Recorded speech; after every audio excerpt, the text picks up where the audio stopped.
Hello students, welcome to our channel. My name is Professor Sandeep Desai.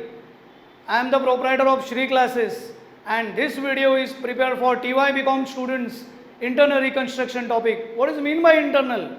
Internal का मतलब exactly होता क्या है? इंटरनल यानी कंपनी को मजबूत बनाना है, कंपनी बहुत लॉस में चल रही है और इस टॉपिक में एक वर्ड यूज किया जाता है जिसका नाम है कैपिटल रिडक्शन. अगर नुकसान हुआ तो सीआर कैपिटल रिडक्शन डेबिट, अगर फायदा हुआ तो कैपिटल रिडक्शन क्रेडिट. इस टॉपिक के बारे में हम लोग देखते हैं. Let's start the question. Internal reconstruction question में आपको दिया गया है बैलेंस शीट और एडजस्टमेंट. आपको ये देखना है कि बैलेंस शीट में कौन से इंटेंजिबल असेट है और फिक्टिशियस असेट है. फिक्टिशियस असेट मतलब बोगस असेट्स. क्वेश्चन में क्या है? बैलेंस शीट है और एडजस्टमेंट में आपने किसको किसको सेटलमेंट पे उतारा है. आप क्या कर रहे हो? इंटरनल रिकंस्ट्रक्शन मतलब जितनी भी लाइबिलिटीज है उन लोगों को आप कम पेमेंट दे रहे हो और कंपनी जो लॉस में चल रही थी उसको खींच के प्रॉफिट में लेके आ रहे हो. ये आपका काम है. तो इस तरह से ये टॉपिक में आपको जर्नल एंट्रीज पास करना है. Let's start the solution. Solution में क्या है? सबसे पहले आपको बैलेंस शीट की तरफ देखना है और उस बैलेंस शीट में फिक्टिशियस असेट्स मतलब बोगस असेट्स जो असेट नहीं है लेकिन बैलेंस शीट टैली करने के लिए उसको रखा गया है. हम लोग ने आज तक क्या देखा था? Fix asset machinery building furniture, current asset stock debtor cash. और आज टीवाई में पहली बार आपको ये देखना है फिक्टिशियस असेट. उनको देख के ही पता चलता है फॉर्मेशन एक्सपेंस और पब्लिक कैंपेन एक्सपेंस. ऐसे बहुत सारे जैसे जैसे नए नए वीडियो आते जाएंगे वैसे वैसे आपको पता चलेंगे और बोगस असेट्स कौन से. बिना बताए आपको उसको राइट ऑफ करना है, निकालना है. दूसरी बात, इंटेंजिबल असेट को भी निकालना है. अगर क्वेश्चन में गुडविल और पेटेंट्स ये दो इंटेंजिबल असेट है उसको भी राइट ऑफ आपको करना है. तो सबसे पहला journal entry capital reduction account debit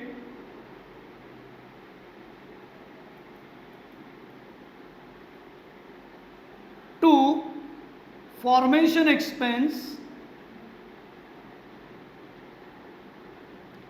to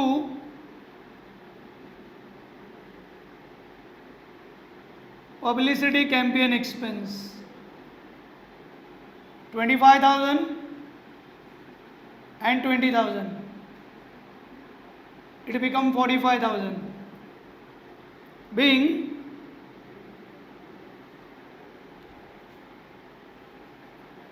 formation expense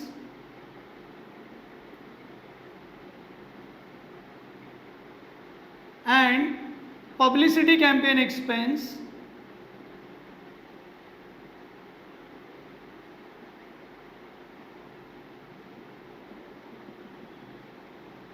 right of मतलब आपको निकालना है. कैसे? इस एंट्री का मीनिंग पता करो. जब तक आपको मीनिंग नहीं रट्टाफाई करके कुछ मतलब नहीं. मीनिंग जब तक पता नहीं चलता तब तक आप एंट्री नहीं कर सकते. सी कैपिटल रिडक्शन डेबिट क्यू, हर एक का क्यू पता लगाओ. Capital reduction debit Q because it is a loss, नुकसान है. कैसे नुकसान है? अरे बैलेंस शीट में से ये दो असेट हम निकाल रहे हैं तो बैलेंस शीट की टोटल पे इफेक्ट हो रहा है, इसका मतलब नुकसान है. असेट निकाल रहे हैं, नुकसान है. So capital reduction debit. ये पब्लिसिटी और फॉर्मेशन ये ऑलरेडी असेट में मतलब डेबिट में है, उसको निकालना है तो उसको उठा के आप क्रेडिट दे दो तो वो निकल जाएंगे. इंटरनल रिकंस्ट्रक्शन मतलब कंपनी को हम अंदर से मजबूत बना रहे हैं. तो पहला स्टेप अपना ये है कि आपको बोगस असेट जो बैलेंस शीट में है उसको निकालना है. अगर यहाँ पे इंटेंजिबल असेट भी होता तो भी मैं निकाल देता था, गुडविल और पेटेंट्स ये दो इंटेंजिबल. आज के क्वेश्चन में पब्लिसिटी कैंपेन एक्सपेंस ये असेट नहीं है, फॉर्मेशन एक्सपेंस ये असेट नहीं है, तो उस असेट को आपको राइट ऑफ करना है, निकालना है. कैसे? कैपिटल रिडक्शन डेबिट क्यों? Because it is a loss. Debit the loss बचपन में हम लोग ने सुना था 11th स्टैंडर्ड में. Debit the loss credit the gain.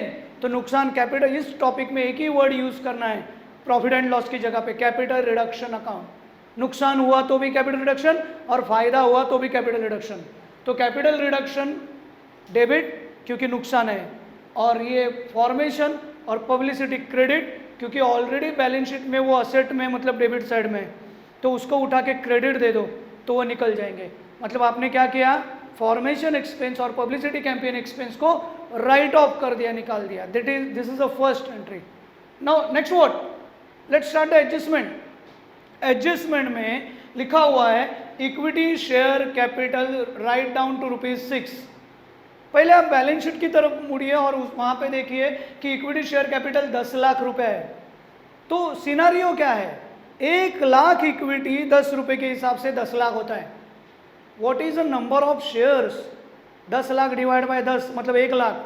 तो सिचुएशन कैसे है, 1 लाख इक्विटी 10 रुपए के हिसाब से, यानी आपने एक शेयर कंपनी का 10 रुपए है, लेकिन अभी आपकी कंपनी नुकसान में चल रही है, इसलिए आज आप इक्विटी को 6 रुपया ही दोगे। आपने लिया कितना, एक शेयर के पीछे 10 रुपया, अभी आप दोगे कितना, 6 रुपया। उसकी एंट्री देखो, इस एंट्री को नाम दिया है सैक्रिफाइस, मराठी हिंदी में उसको त्याग बोलते हैं। सैक्रिफाइस, त्याग कर दिया, पैसे का त्याग। कैसे, यहां पे old equity share capital account debit 10 रुपया 10 लाख। आपको पहले जो पुराना है ना बैलेंस शीट में, मतलब लायबिलिटी में, मतलब क्रेडिट में, उसको उठा के डेबिट देना है, उसको पहले कैंसिल करना है। उसकी जगह पे आप नया कितना दोगे, उसकी जगह पे मैं new equity share capital account 6 रुपया दूंगा। नंबर ऑफ शेयर से मल्टीप्लाई करो, 1 लाख इंटू 6 रुपया मतलब 6 लाख रुपया दोगे। आपको इक्विटी ने दिया था 10 लाख, आप उनको 6 लाख ही दे रहे हो। इसका मतलब बाकी का जो बचा हुआ पैसा है 4 लाख रुपया, 1 लाख इंटू 4 मतलब 4 लाख रुपया, वो कंपनी का प्रॉफिट है। तो यहाँ पे नरेशन आएगा, being sacrifice made by equity share holder. Equity share holder owner होते हैं, मालिक है, कंपनी का हिस्सा लिया है, और ऐसे सिचुएशन में, इंटरनल रिकंस्ट्रक्शन के सिचुएशन में उनको नुकसान बेयर करना पड़ता है क्योंकि उन्होंने रिस्क ज़्यादा उठाया है। तो ये 10 लाख है, वो क्रेडिट है, उसको उठा के आप डेबिट दे दो। आपने 10 लाख लिया लेकिन आप दोगे 6 रुपया मतलब 6 लाख दोगे, तो बचा हुआ 4 लाख प्रॉफिट। इस टॉपिक में सीखना क्या है माय डियर फ्रेंड्स, एक ही चीज़ सीखनी है, अगर नुकसान हुआ तो कैपिटल रिडक्शन डेबिट, और अगर फायदा हुआ तो capital reduction credit. Debit the loss, credit the gain. नुकसान डेबिट होता है, फायदा क्रेडिट। यहाँ पे फायदा कैसे, आपने लिया था 10, आप दोगे 6, तो बचा हुआ 4 लाख रुपए आपका प्रॉफिट है। इसी तरह से सेकंड एंट्री में प्रेफरेंस शेयर को भी 5 रुपए से कम करना है। तो यहाँ पे क्वेश्चन में 10% convertible, 10% preference share capital, 10% old preference share capital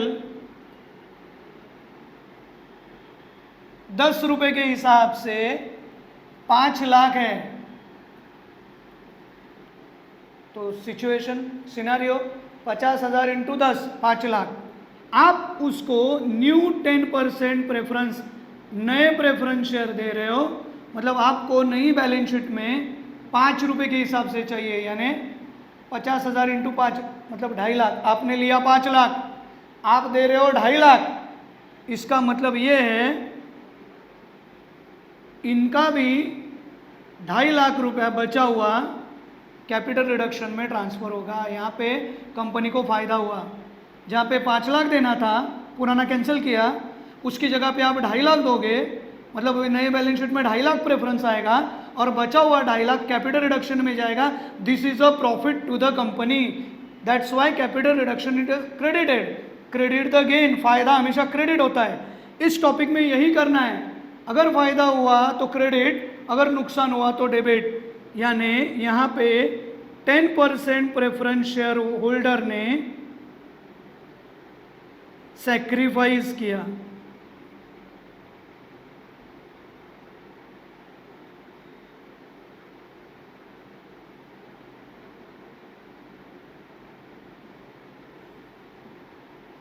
okay. Company क्या बोलती है, एटलीस्ट उतना मिल रहा है तो उतना तो ले लो, तो उतना क्योंकि कंपनी अगर बंद हो गई तो वो भी नहीं मिलेगा। तो इसका ये मतलब है हर एक लायबिलिटी को हम सेटलमेंट पे उतार रहे हैं। एक बार अपनी लायबिलिटी कम हो गई तो अपना प्रॉफिट मार्जिन बढ़ेगा। आपको ये लॉजिक पता है, कई बार आपने मैनेजमेंट में भी सीखा है। कंपनी अगर नुकसान में चल रही है तो कंपनी की लायबिलिटी को कम करो।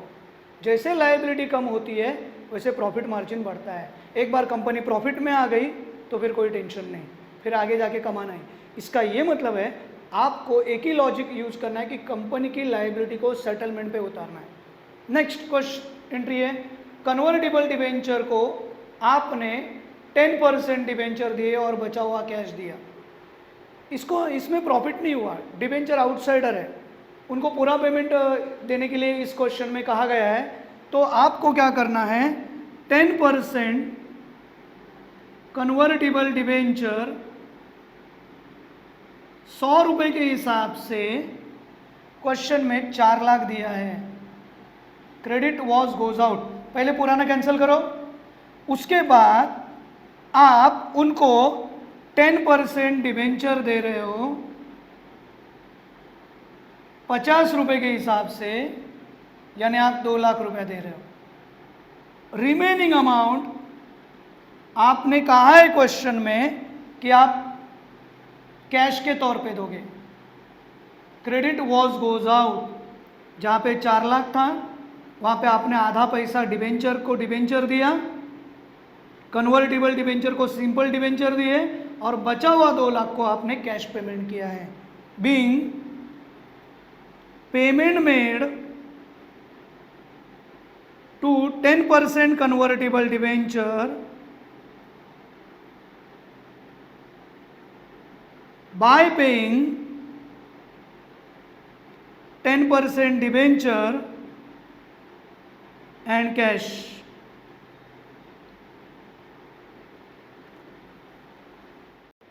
ये सारी चीजें होने के बाद आपको एक चीज का ध्यान देना है कि इस तरह से सैक्रिफाइस की एंट्री हर क्वेश्चन में आती है। एक एंट्री और है, यहां पे क्वेश्चन में लिखा है कि कंपनी का formation expense, cost of reconstruction expense 5000 पे किया है। अगर 5000 फॉर्मेशन एक्सपेंस पे किया है, एक ही चीज़ का ध्यान आपके दिमाग में सेट करके रखो, आपके कंप्यूटर में सेट करो उसको कि बैलेंस शीट की लायबिलिटी की टोटल 26,70,000 रुपये है, उतनी ही मुझे पे करनी है, उसके अलावा मुझे पे नहीं करना है। अगर उसके अलावा मुझे अगर पे करना पड़ा, दैट इज़ माई लॉस। मैं मेरे माइंड में एक सेट कर चुका हूँ कि जितनी लायबिलिटी है उतनी ही मुझे पेमेंट करनी है, उससे बाहर मैं पे नहीं करूँगा। अगर उससे बाहर की चीज़ अगर मुझे पे करनी पड़ी तो एक एंट्री आपको अपने दिमाग में सेट करनी है जो हर क्वेश्चन में आती है। बैलेंस शीट की बाहर की लायबिलिटी आप पे करते हो तो उसकी एंट्री है capital reduction to cash, CR to cash.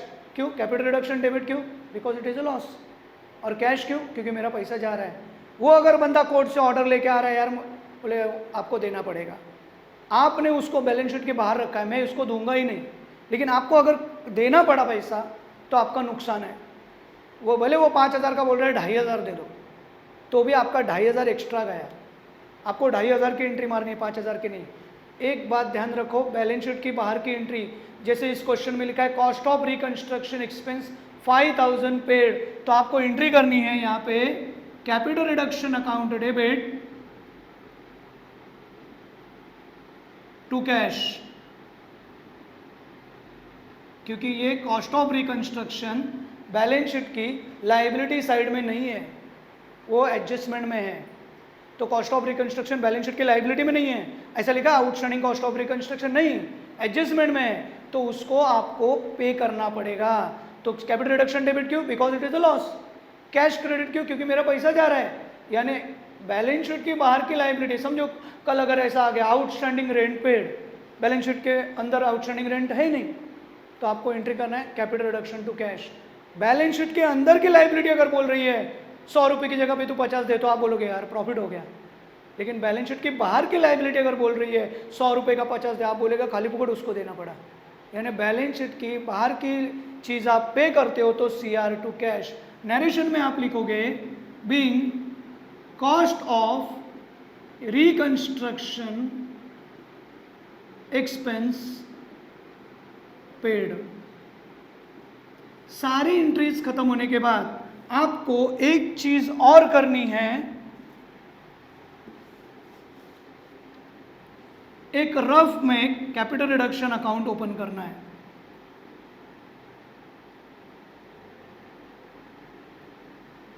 Right, इस कैपिटल रिडक्शन को आप रफ में ओपन करो और कैपिटल रिडक्शन का बैलेंस उसने नहीं कहा तो भी कैपिटल रिजर्व में जाने दो। इसका मतलब क्या है, ये एंट्री का मतलब ये है, आप देखना चाहते हो कि आप कंपनी को कितना प्रॉफिट में खींच के लेके आए।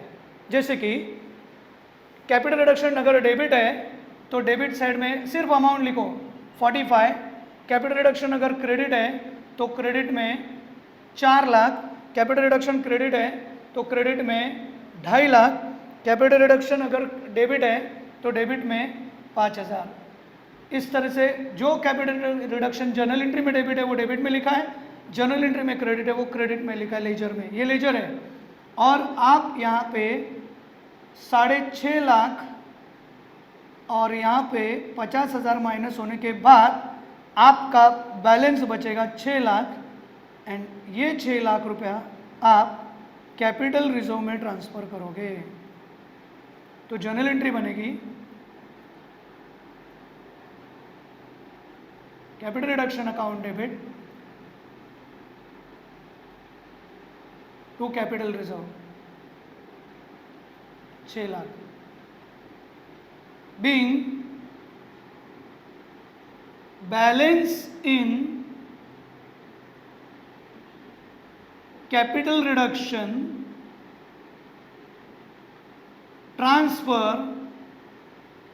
to capital reserve। Capital reduction का बैलेंस कैपिटल रिजर्व में ट्रांसफर करना है। ये वर्किंग नोट का पार्ट है, इसमें नहीं आएगा, लेकिन आपको करना है, आपका उसका बैलेंस कैसे गया वो दिखाना है। इस तरह से इतना इजी टॉपिक और इजी मेथड से हमने ये किया है। Thank you for watching this video. If you have doubts I have given detail in description, you can call me at any time. मैंने बहुत अच्छी तरीके से और टेक्निकली आपको ये टॉपिक समझाया है। और भी बहुत सारे वीडियोस आने वाले हैं, आप उसको लाइक सब्सक्राइब करो, शेयर करो। Other than this, Shri class के अंडर एक ही रूप में आपको BAIF, BBI, BMS, other than IBPS government course के जितने भी एग्ज़ाम्स होते हैं उसका प्रिपरेशन सेंटर अपने क्लास में है। अगर आपको किसी भी चीज़ के करियर गाइडेंस के बारे में इंफॉर्मेशन चाहिए तो आप हमें कांटेक्ट कर सकते हो, मुझे कॉल कर सकते हो। आई होप ये वीडियो आपको अच्छा लगा होगा। Thank you.